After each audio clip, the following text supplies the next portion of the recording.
মুসলমান মুসা আলাইহিস সালাতু ওয়াস সালাম আল্লাহর সঙ্গে কথা বলার জন্য তুর পাহাড়ে চলে গেলেন। আল্লাহকে বলেন, আল্লাহ আমি জাহান্নামী মানুষের সাক্ষাৎ লাভ করতে চাই।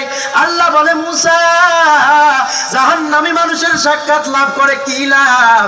মুসা আলাইহিস সালাতু ওয়াস সালাম তখন বললেন, আল্লাহ আমি যদি জাহান্নামী মানুষকে দেখি আমার বনি ইসরাইলের উম্মত গুলোকে বলে বেড়াবো যে গুনাহের কাজ করলে এই রকম শাস্তি হয়ে যাবে।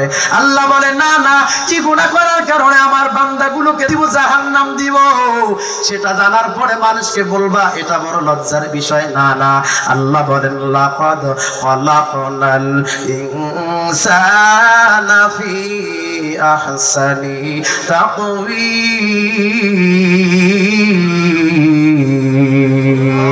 আল্লাহ বলেন মানুষকে সুন্দর করে বানাইছি। আল্লাহ ডাক দিয়া বলেন, ও মুসা আমি বান্দা বানাইছি, জাহান্নাম দেব না কি দেব আমার ব্যাপার, কিন্তু তোমার জানার কোনো এখতিয়ার নাই। আল্লাহ এক পর্যায়ে বলেন, মুসা তুমি যেহেতু কালিমুল্লাহ, ওরে মুসা তুমি শোনো, যেহেতু আমার কাছে দরখাস্ত করেছো তোমার দরখাস্ত মঞ্জুর করে নিব। একটা শর্ত হলো তুমি জাহান্নামী মানুষের সাক্ষাৎ পাবা, কিন্তু জাহান্নামী মানুষের সঙ্গে কথা বলতে পারবা না। আল্লাহকে ডাক দিয়া বলে, আল্লাহকে মুসা আলাইহিস সালাম ডাক দিয়া বলে, মালিক আমি কোথায় জায়গা পাবো? আল্লাহ বলেন, মুসা জাহান্নামী মানুষের সাক্ষাৎ যদি লাভ করতে চাও তাহলে তোমার বাড়ির সামনে রাস্তার পাশে সকালবেলা দাঁড়িয়ে থাকবা, দেখতে পারবা একটা জাহান্নামী মানুষ হেঁটে হেঁটে তোমার কাছে আসতেছে। মুসা আলাইহিস সালাম সকালবেলা রব্বুল আলামিনের কথা মতো যখন রাস্তার পাশে দাঁড়াইছে, একটা জাহান্নামী মানুষ হেঁটে হেঁটে মুসা আলাইহিস সালাতু আসসালামের সামনে যখন আসলো, কিন্তু কথা বলার তো এখতিয়ার নাই, আল্লাহর তো কোনো হুকুম নাই, কথা বলতে পারে না। কথা বলতে কিন্তু মন চায়। মানুষটাকে মাথার থেকে নিয়ে শুরু করে পায়ের তালু পর্যন্ত ভালোভাবে তাকাইলো। সুবহানাল্লাহ। মুসা আলাইহিস সালাম তাকানোর পর আবার দৌড় দিয়া আল্লাহর কাছে চলে গেলেন। আল্লাহর কাছে চলে গেলেন মুসা আলাইহিস সালাম, আল্লাহকে বললেন, রব্বুল আলামিন জাহান্নামী মানুষ দেখতে চাইলাম, দেখাইলেন, একটিবারের জন্য জান্নাতি মানুষ দেখাবেননি। আল্লাহ তখন বলে, মুসা তুমি তো বড় চালাক, জাহান্নামী মানুষ দেখতে চাইলা আবার জান্নাতি মানুষ দেখতে চাও। আল্লাহ বলে, মুসা তাহলে দেরি করবা না, যে জায়গায় সকালবেলা দাঁড়িয়ে থেকে জাহান্নামী মানুষ দেখেছো, বিকালবেলা ওই জায়গার মধ্যে দাঁড়িয়ে থাকবা, দেখতে পাবা জান্নাতি মানুষ তোমার দিকে হেঁটে হেঁটে হাজির হতেছে। সুবহানাল্লাহ। মুসা আলাইহিস সালাম আল্লাহর কথা মতো ওই জায়গার মধ্যে দাঁড়িয়ে আছে জান্নাতি মানুষ দেখার জন্য।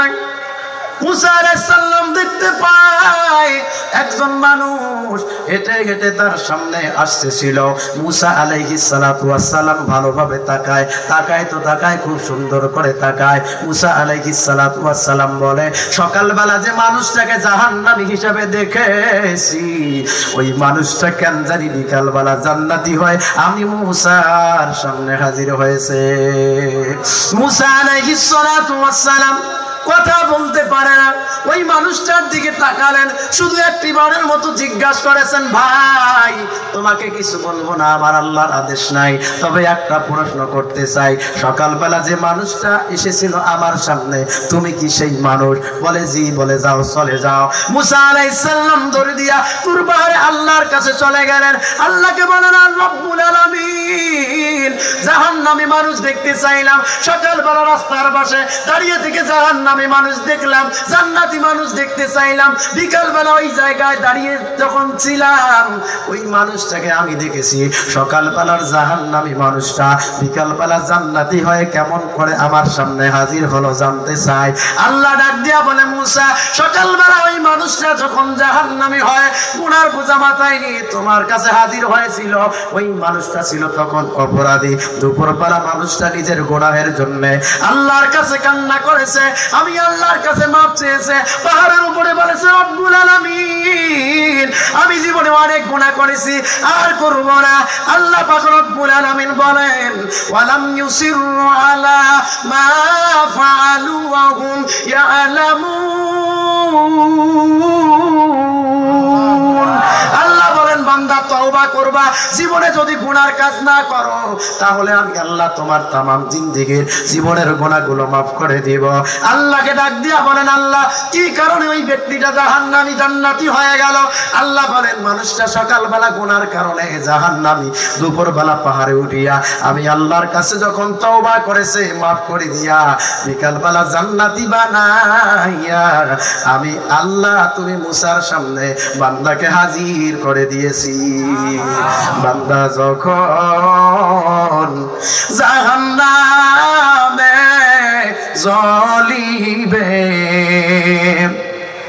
বলো মাওলা তোমার বান্দার উপায় কি হইবে? আদর করিয়া মানুষ আল্লাহ বানাইয়া এমনি দিবা জাহান্নামে ফেলিয়া। সকলের দরজা হইতে মাওলা ফিরিয়া তোমার দরজায় রইলাম পড়িয়া। তুমি যদি মাফ না করো আল্লাহ বান্দারে বলো মাওলা বান্দা যাবে কার কাছে? আল্লাহ যেন আমাদের গুনাহ মাফ করে দেন, বলেন আমিন। পয়গম্বর আরবি রাহমাতুল লিল আলামিন ওই যে তওবা করার চতুর্থ নাম্বার যেটা আমল হলো, পুরস্কার হলো, যদি কোনো ব্যক্তি তওবা করে চতুর্থ নাম্বার পুরস্কার আমার আল্লাহ ওই ব্যক্তিটাকে মরণের সময় আল্লাহর জান্নাতের শুভ সংবাদ শোনায়া দিবে। সুবহানাল্লাহ। ধীরে বলেন, জোরে বলেন, আওয়াজ করে বলেন।